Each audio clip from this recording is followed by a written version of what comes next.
Our second speaker is Byron Kline. The title of his speech is The Junior High School Dance.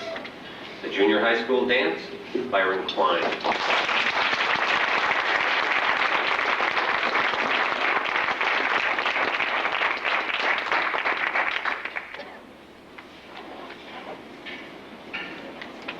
Mr. Toastmaster, fellow Toastmasters, and guests, the Junior High School Dance.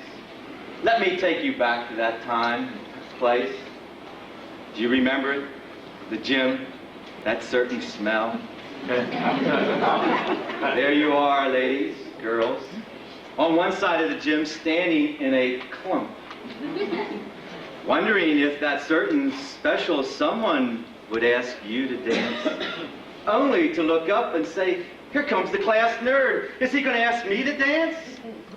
And there we were, fellows, on the other side of the gym, wondering if we were ever going to ask any girl to dance.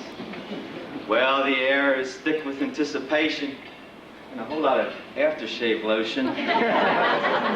For across that 50 feet of basketball court stood the girls.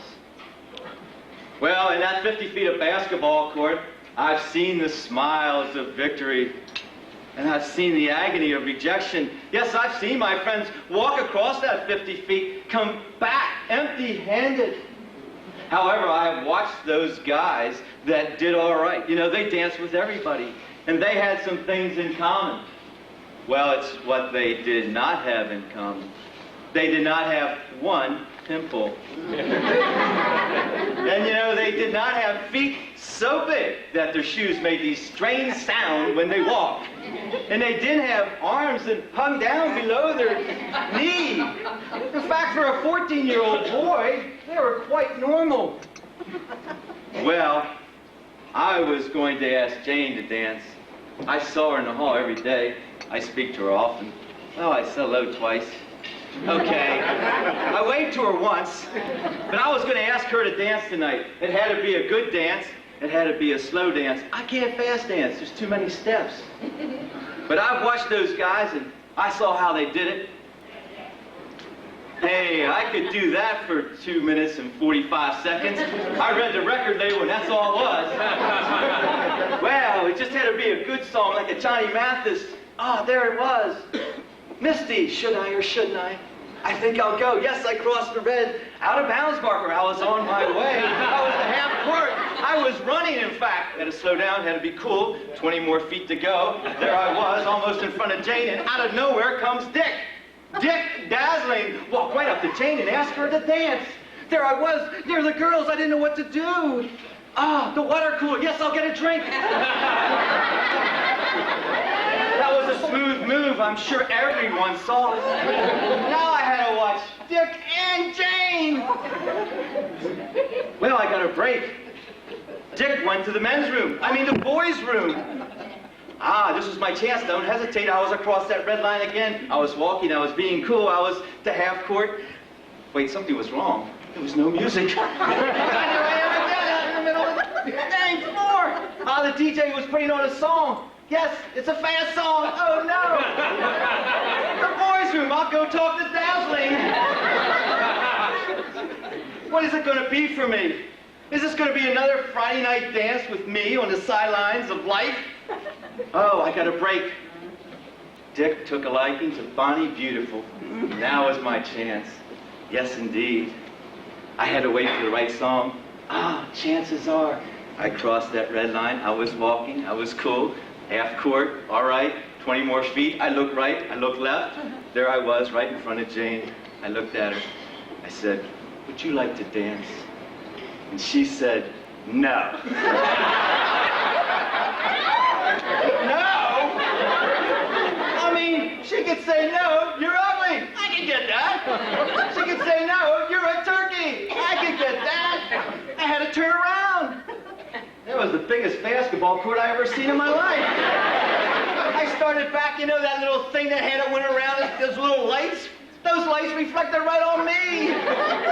I even thought I heard the DJ say, "We interrupt this dance to let you know that Byron Kline's got a no." Well, I finally made it to the other side. and my friend, you comforted me and said, got shot down, didn't you? Well, that's been a lot of years ago. A lot of no's, too. And ladies, I've been looking at all those bookstores, all them books for you. Smart Women, Foolish Choices. I'm writing my own book. Courageous Men, a lot of no's. Ah, ladies, you don't think it affects us men. Now, for you ladies that have a boyfriend or a husband, and you take him to those holiday parties, and you take him to the office parties, and there's weddings, and there's dancing, and he sits there glued to the chair. I mean, you have to get a crane in there to get him out and onto the floor. Well, it's not that he doesn't like you, no. It's all those no's in his formative high school years. He doesn't know how to do it. Now, you ladies that are single and go to those discos and go to those cabarets and those after-work mixers, and all those guys show up and there's dancing, and they don't ask you to dance. Those guys are getting even. So what can I say to you all? What can I tell you? Fellas, keep on asking. Keep on asking. And ladies, if you have daughters, please advise them to say, and if you're single, ladies, please say yes when that fellow comes up to you and says, would you like to dance?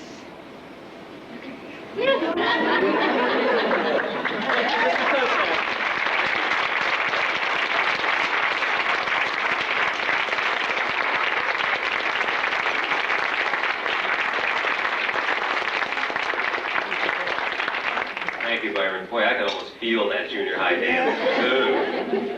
Let's take a minute. Okay, let's call Byron up here.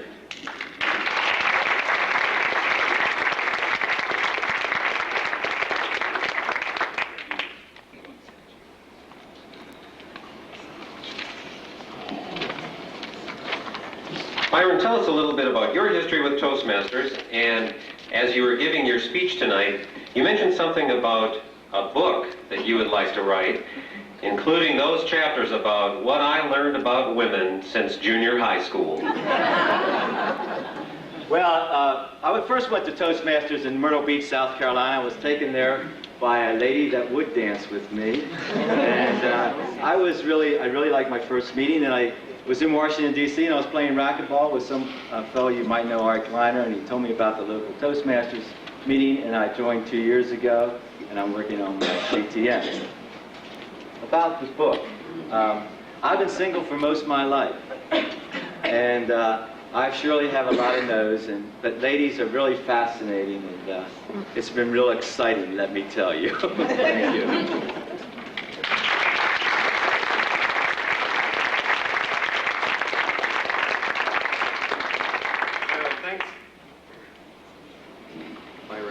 Byron, thanks for wimping out and taking the safe way.